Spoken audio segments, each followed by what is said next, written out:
street lights back there, he said. Searching is important. Searching for purpose and meaning is very important. Do you have purpose and meaning in your life? I told many times about the 10-year-old boy who went to his mother and said, "Mother, how was I born?" And she said, "The stork brought you." Then he went to his grandmother and said, "Grandmother, how were you born?" Said, "The stork brought me." Said, "How was my mother born?" "Well, the stork brought her." And he was to write a little paper in his class on birth. And he wrote in his paper and said, "There hasn't been a natural birth in our family in 3 generations.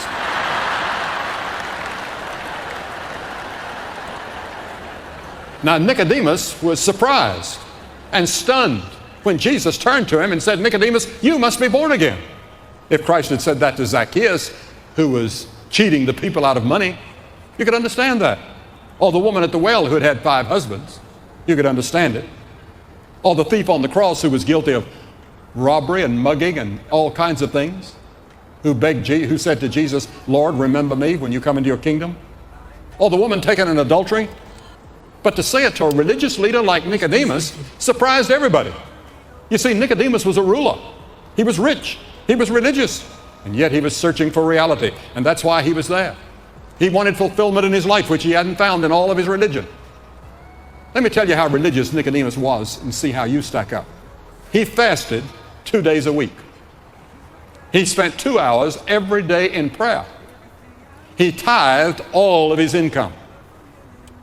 He was a professor of theology. He worked hard at his religion. But Jesus said, "Nicodemus, all that is not enough. You must be born again." Why did Jesus say this?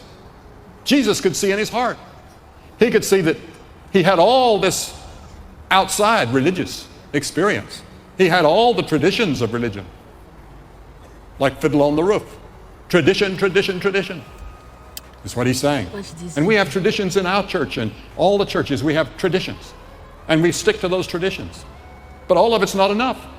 Jesus said, you must have a personal experience with God. You must come to know me as your Lord and your Savior personally.